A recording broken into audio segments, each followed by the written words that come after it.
रामकृष्ण हरी. जय गुरुदेव. मागच्या काही ओव्यांमध्ये माऊलींनी आसन कसं असावे याबद्दल काही उत्कृष्ट माहिती दिलेली होती की जागा कशी असावी या साधनेकरता आणि बसण्याकरता आसन कसं असावं याबद्दलची माहिती होती. आता याच्या पुढे देहासन कसं असावं. आत्तापर्यंत आपण बसण्यासाठी जे कापडाचं आणि मृगाचेन या सर्व गोष्टींचं आसन होतं त्याबद्दल बोललो. पण आता देहाचं आसन कसं घालावं. कुंडलिनी जागृती करता आणि या सिद्ध साधनेकरता देहाचं बलपूर्वक होणं आणि देह स्थिर राहणं हे अतिशय महत्त्वाचं आहे. कारण जी ऊर्जा या प्रोसेसमध्ये किंवा या शक्ती ऊर्ध्वगमनामध्ये बाहेर येते ती धरून ठेवण्यासाठी आपलं शरीर हे अतिशय तत्पर पाहिजे आणि तेवढंच बलवान देखील पाहिजे आणि त्याचा तोल सुटला नाही पाहिजे, म्हणजे त्याचा बॅलन्स व्यवस्थित राहिलं पाहिजे. तर त्याकरता विशिष्ट अशी योग मुद्रा सांगितलेल्या आहेत.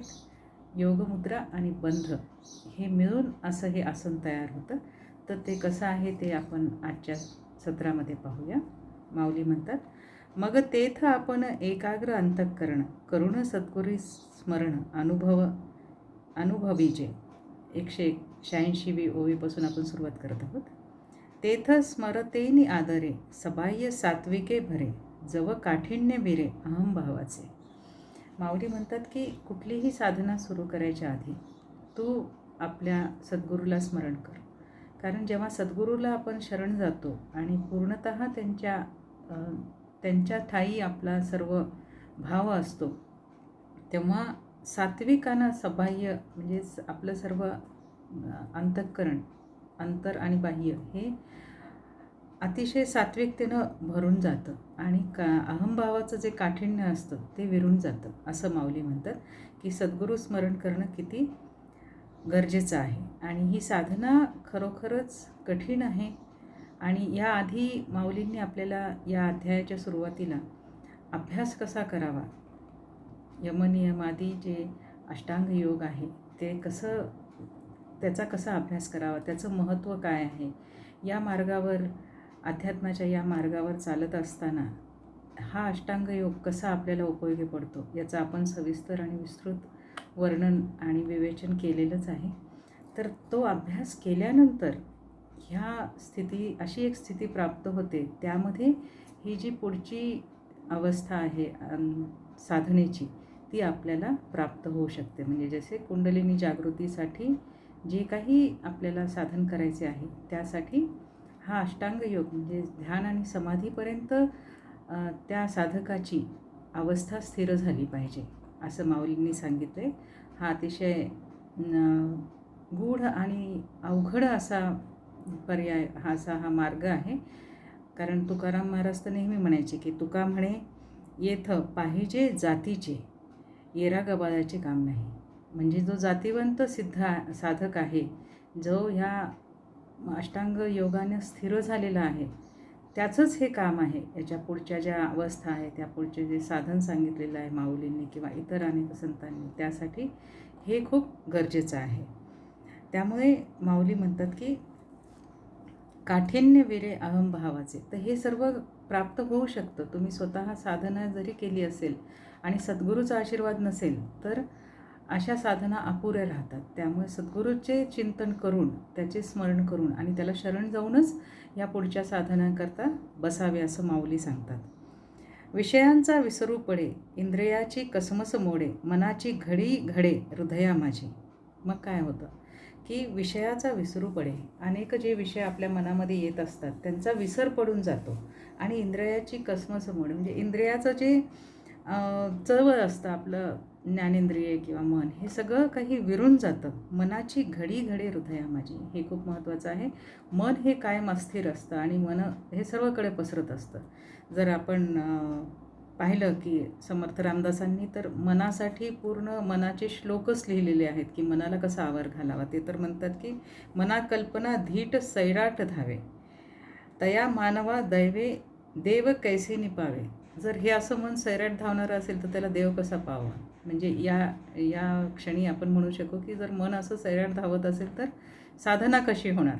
तर त्याकरता माऊली म्हणतात की जेव्हा आपण सद्गुरूला स्मरण करून आणि त्याला पूर्णपणे शरण जाऊन जेव्हा अशा साधना करता बसतो, तेव्हा मनाची घडी घडे हृदयापाशी. मनाची जी घडी पडते, घडी पडणे म्हणजे काय, मन हे सैराट धावत असतं सर्व दिशांना आणि त्याला तो सगळं आकुंचन पाहून त्याची एक घडी होते छोटीशी आणि ती देखील हृदयापाशी येऊन पडते. हृदय म्हणजे आपलं जे अनाहत चक्र आहे, त्यामध्ये प्रेम, दया, शांती, करुणा आदी सर्व भाव आहेत. या ठिकाणी मन येऊन जेव्हा स्थिर होतं, तेव्हा ह्या साधनेला पुढे सुरुवात होते. आणि हे केव्हा घडतं, जेव्हा आपण सद्गुरूला शरण जाऊन आणि सर्व अभ्यास करून या साधनेकरता बसतो. ऐसे ऐक्य हे सहजे फावे तवर आहे जे, मग तेनेची बोधे बैसिजे आसनावरी. असं ऐक्यात्मक भाव जेव्हा आपण आपला होतो, तेव्हा तू आसनावर बस, असं माऊली सांगतायत. आणि मग आता अंगाते अंगवरी पवनाते पवनुधरी, ऐसे अनुभवाची उजरी हेची लागे. आता अंगाते अंगधरी, जो अन्नमय कोश आहे, जो आपलं जे शरीर आहे, ते शरीर स्वतःलाच धरून ठेवतं. ती पात्रता त्याच्यामध्ये येऊन जाते. मन पवनाते पवनुधरी, जो प्राणमय कोश आहे तो आपोआपच आपल्या स्थानी स्थिर होतो. हा जो प्राणमय कोश आहे, आपण मागच्या काही सेशनमध्ये पाहिलेला आहे की मानवी अस्तित्वाचे जे 5 कोश आहेत, त्यातला प्राणमय कोश हा खूप महत्त्वाचा आहे. प्राण, अपान, व्यान, उदान आणि समान हे मुख्य 5 प्राण आहेत. आणि इथे प्राण आणि अपान याचा महत्त्वाचा भाग असतो या साधनेमध्ये. तर पुढे माऊलींनी ते सांगितलेलं आहे. तो पवनाते पवन धरू ऐसी अनुभवाची उजरी होची लागे. म्हणजे असा अनुभव आपल्याला यायला लागतो की आपला श्वासोश्वास हा अगदी मंद व्हायला लागतो. पवनाते पवनधरी, आपण श्वासाद्वारे ही प्राणशक्ती आत घेतो आणि त्या प्राणाचे पुढे जे पंचप्राण होतात, जसं मी आत्ता सांगितलं, प्राण, अपान, व्यान, उदान वगैरे. तर ही जी प्रोसेस आपण करत असतो ती आपल्याकडून होणं बंद होतं. पवनाते पवन, स्वतःच प्राण स्वतःला आत यायला लागतो किंवा बाहेर जायला लागतो, किंवा जे काही प्राणाचं कार्य आहे ते शरीराद्वारे होणं बंद होऊन जातं. कारण तिथे शरीराचा भाग हा हळूहळू कमी व्हायला लागतो आणि जे सूक्ष्म स्तरावरचे देह आहेत ते कार्य करायला लागतात. म्हणून माऊली म्हणतात की ऐसी अनुभवाची उजरी होऊ लागे. हा उजरी जी आहे, हा जो उदय आहे अनुभवाचा, तो तुला यायला लागेल. प्रकृती मागोते मोहरे समाधी ऐलाडी उतरे, अवघे अभ्यासू सरे बसत खैवो. प्रवृत्ती जी आहे आपली, जी नेहमी बाहेर धावण्याची प्रवृत्ती असते मनाची, चित्ताची, ती मागोती मोहरे, ती मागोती येते, ती अंतर्मुख होऊन जाते आपली प्रवृत्ती. आणि समाधी ऐलाडी उतरे, समाधीची जी अवस्था आहे, जी आत्ता आपण म्हटलो की अष्टांग योगामध्ये जी समाधीची अवस्था आहे, ती पण अलीकडे उतरून जाते. म्हणजे हे सर्व समाधीच्या नंतरच्या प्रोसेस आहेत, हे समाधीच्या नंतरच्या अवस्था आहेत. त्यामुळे माऊली सांगतात की ती ऐलाडी उतरे, अवघे अभ्यासू सरे बसत खैवो. हा सगळा अभ्यास जेव्हा स्थिर झालेला आहे, तेव्हा तू तसा बसून राहा.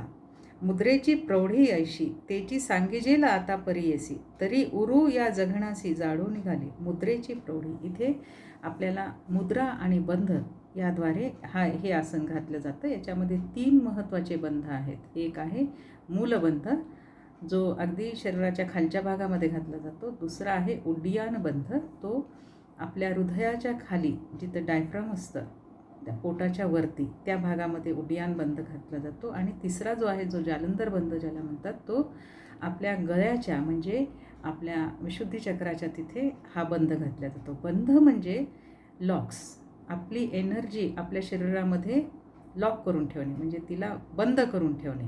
विशिष्ट चक्रांच्या मध्ये प्राणशक्ती बंद करून ठेवणे, याला बंध असे म्हणतात. आणि मुद्रा ज्या आहेत त्या देखील खूप महत्त्वाच्या आहेत. तशा 21 ह्या महत्त्वाच्या मुद्रा आहेत, पण त्यामध्ये आपल्याला इथे या साधनेमध्ये अश्विनी मुद्राचा उल्लेख पण माऊलींनी पूर्ण अश्विनी मुद्रा म्हणून नाही सांगितलेलं, पण त्या मुद्रा ज्या हठयोगातल्या आहेत त्या इथे येतात. आणि मूळबंध घालताना अश्विनी मुद्रा देखील घातली जाते. तर त्यामुळे माऊली सांगतात की मुद्रेची प्रौढी ऐशी तेची सांगिजीला आता परियसी, तरी उरू या जगनासी जडोनी घाली.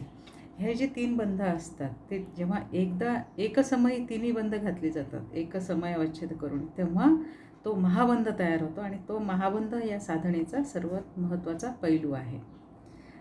माऊली पुढे सांगतात की तू उरू म्हणजे मांडी आणि पोटरी असं एकत्र घेऊन बस, म्हणजे हे वज्रासनामध्ये बसणं आहे. जे आपल्याला आता कॉमन सर्व लोकांना माहिती आहे की वज्रासन कसं घातलं जातं, तसं हे बसणं आहे. माऊली पुढे सांगतात, चरणातळे देवडी आधारद्रुमाची बुडी, सुघटते घाडी संचारी पा, सव्य तो तळी ठेवीजे, तैसे सिवणीमध्ये पडीजे, वरी बैसे तो सहजे वामचरण, गुद मेढ्रां अंतोती चारी अंगुळे निगुती, तेथ सार्थ सार्थ प्रांती सांडोनिया, मग अंगुळ एक निघे तेच टाचेची न उत्तर भागे, निहिटजे वरी अंगे पेलेलीने. आता हे मी थोडक्यामध्ये सांगते की माऊली सांगतात की जेव्हा आपण वज्रासनामध्ये बसतो तेव्हा आपल्या टाचा आपल्या गुरुद्वाराच्या खाली येतात. तर गुरुद्वार आणि जननेंद्रिय याच्यामध्ये साधारण 4 अंगुळाची जागा असते. तर त्याच्या मध्यभागामध्ये उजव्या पायाची टाच ठेवल्यामुळे आपोआपच मूलबंध लागला जातो. त्याकरता वेगळी अशी अश्विनी मुद्रा करायची गरज नाही पडत. त्यामुळे तिथे तू टाच ठेव आणि मग आपच तुझा डावा पायाचा जो चरण आहे ते तिथे सेट होईल असं माऊली सांगतात. आणि त्यानंतर तू आपल्या शरीराला तोलून धर, त्या टाचेच्या बलानं आपलं शरीर तोलून धर आणि सार्थ तेथ सार्थ सार्थ प्रांती सांडोनिया, म्हणजे शरीराचा अर्धा भाग हा त्या टाचेच्या उजव्या टाचेच्या वरती आपल्याला बॅलन्स करता येतो. त्याला एक आधार मिळून जातो. माझी अंगुळ एक निके तेथ टाचेची न उत्तर भागे, नेहटिजे वरी अंगे पेललिया, उचलली का नेणीजे तेथ पृष्ठांत उचलीजे, गुल्फद्वये धरीजे तेने चिमाने. मग आपल्या शरीराचा जो मागचा भाग आहे तो गुल्फद्वय माऊली त्याला म्हणतात की ते थोडंसं उचलून घेऊन त्या टाचेवर पूर्ण भार टाकून असं तू बसून राहा. मग शरीर संचू पार्था अशेषीह सर्वधा, पार्शणीचा माथा स्वयंभूचू. असं जर शरीर जेव्हा आपण अशा रीतीनं शरीराचा तोल सांभाळला जातो आणि जेव्हा मूलबंध लागतो तेव्हा तो स्वयंभू होऊन जातो. तो शरीराचा पार्शणीचा माथा म्हणजे जे काही खोटं वगैरे जे आहे, म्हणजे जे काही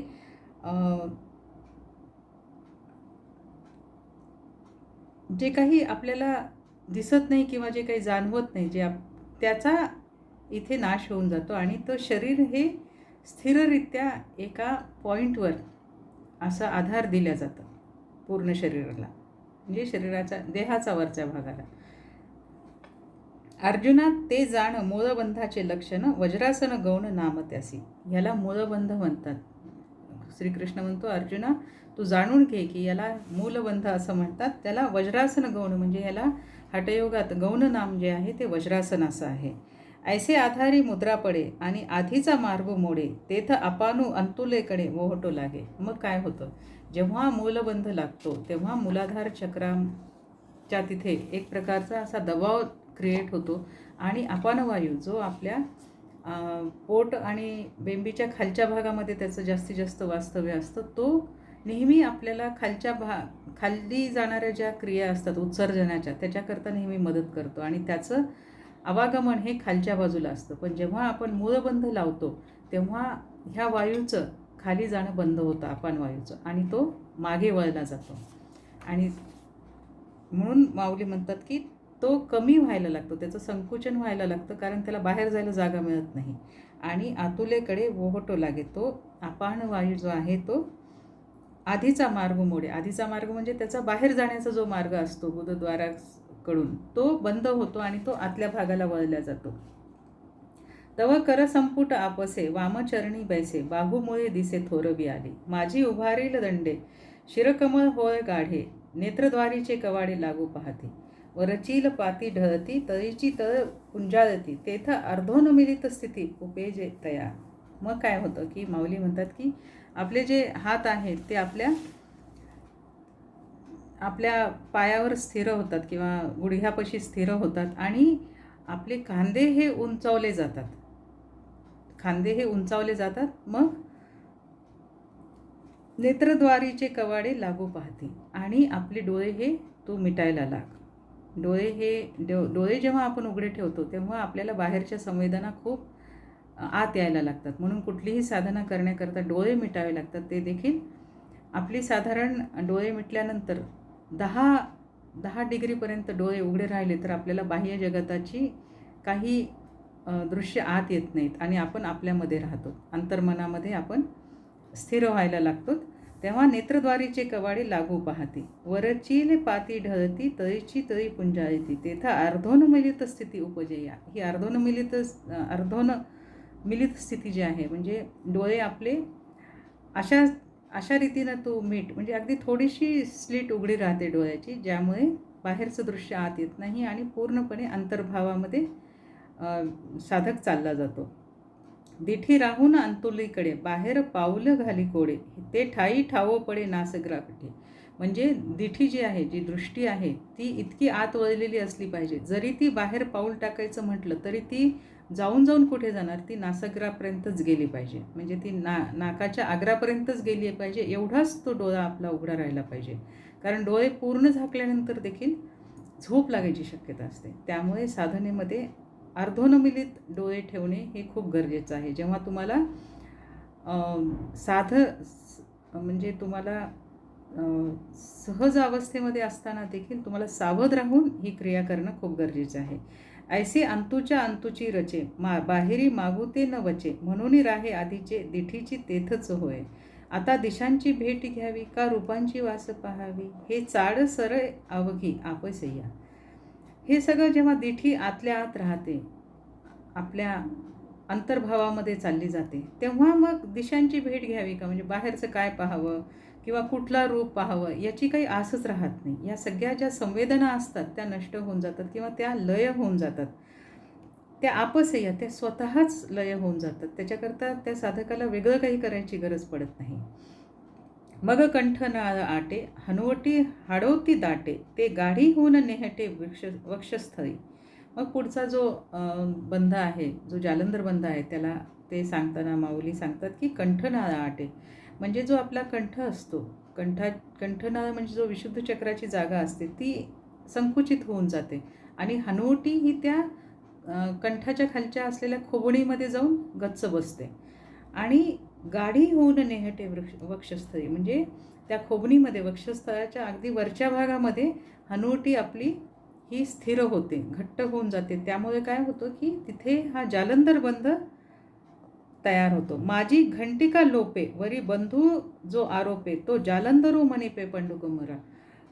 हे अर्जुना, ह्यामध्ये काय होतं की घंटिका लोपे, जो कंठ असतो तो लोपून जातो. अशा वेळेला तो आतल्या भागामध्ये खेचल्या जातो. कारण जर आपण विशुद्ध चक्राचं स्थान पाहिलं किंवा आपण आपल्या गळ्यामध्ये असलेली गळ्याची जर आपण स्थिती पाहिली तर तिथं नळ्या भरलेल्या असतात. अन्ननलिका आहे, वायुनलिका आहे, आपला पाठीचा कणा आहे, तो देखील नळीच्या स्वरूपानं आहे. आपले निरनिराळे रक्तवाहिन्या तिथून जातात. आणि पण तो जास्तीत जास्त तिथे आकाशतत्व भरलेलं असतं. म्हणून विशुद्धी चक्र हे आकाशतत्वाच्या अंतर्गत येतं. तर तिथे इतकी स्पेस असते की ह्या सगळ्या कंठ वगैरे आतमध्ये शोषल्या जातात, म्हणजे ते आतल्या भागामध्ये खेचल्या जातात. आणि अशी एक खळी तयार होते तिथे. त्यामध्ये आपली हनुवटी ही गाठल्या जाते आणि तो जालंधरू मणिपे पंडुकुमारा, याला जालंधर बंध असे म्हणतात. हे अर्जुना तू समजून घे. नाभीवरी पोखे, उदर हे थोके, अंतरी फाके हृदय कोशू, स्वाधिष्ठान वरी चिले काठी, नाभीस्थाना तळवटी, बंधू पडे किरवटी ओढियान तो. याच्या पुढे उडियान बंधाचं वर्णन करताना माऊली सांगतायत की उडियान बंध कसा पडतो, की तो नाभीवर पोखे, उदर हे थोके, नाभीच्या वरचं जे उदर आहे ते वरच्या बाजूला खेचल्या जातं. जिथं आपल्या फासळ्या संपतात त्या ठिकाणी एक डायफ्राम असतो, एक पडदा असतो, मसल्सचा, स्नायूंचा एक पडदा असतो, तो वरती खेचला जातो. आणि अंतरी फाके हृदयकोश, हा हृदयकोशाच्या खालचा भाग आहे. आणि हा हृदयकोश हा जालंधर बंध बांधल्यामुळे हृदयकोश हा फाकतो, म्हणजे त्याचं तो विस्तारित होतो.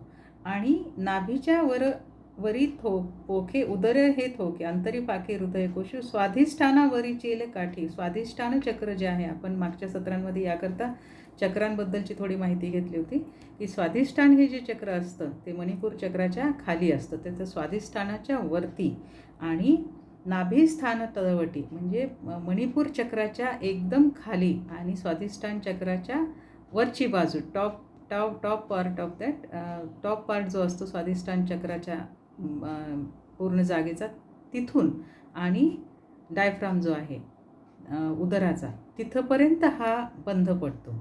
हा आहे ओढियान याला म्हणतात. त्याला उड्डियान असं हठयोगामध्ये नाव आहे. नाभी तळावटी बंधू पडे किरीटी ओढियान. तो हा जो बंध पडतो तो उड्डियान आहे हे तू समजून घे. मग आज आपण 3 बंध जे पाहिले, जो पहिला आहे तो मूळबंध, जिथे आपण गुरुद्वार आणि जनेंद्रियाच्या मध्ये टाच ठेवून हा बंध लावला जातो, ज्यामुळे अपान वायूचा मागे बाहेर जाणारा जो मार्ग असतो तो बंद होतो. दुसरा माऊलींनी सांगितला तो जालंधर बंध, जो आपण कंठामध्ये लावतो, ज्यामुळे प्राण जो असतो तो हृदयकोशामध्ये राहून जातो. हृदयकोश फाकला असं माऊली सांगतात की त्या जालंधर बंधामुळे हृदयकोश हा विस्तारित होतो आणि तिथे प्राणवायू तिथे राहतो. आणि त्यानंतरचा जो तिसरा बंध सांगितला ओढियान, ज्याला उड्डियान म्हणतात, तो आपल्या हृदयाच्या खाली असलेला जो एक उदराचा पडदा आहे तो आणि नाभिस्थान यामध्ये हा बंध पडतो, त्याला उड्डियान बंध असं म्हणतात. तर यामुळे काय प्रोसेस होते आणि मग कुंडलिनी जागृत झाल्यानंतर जागृत कशी होते हे बंध घातल्यानंतर, आणि प्राण अपानाचा कसं युद्ध होतं ॲक्च्युली प्राण आणि अपानाचं आपल्या शरीरामध्ये, ते आपण पुढच्या सत्रामध्ये पाहूया. माऊलींच्या कृपेनं हे अतिशय गुह्य ज्ञान आपल्यापर्यंत पोहोचत आहे. ज्ञानेश्वरी खरंच एक सार्थक ग्रंथ आहे. त्यामुळे पुढच्या सत्रामध्ये आपण पुढचे कुंडलिनी जागृतीचे जे ओव्या आहेत त्यावर थोडंसं चिंतन करूया. रामकृष्ण हरी. जय गुरुदेव.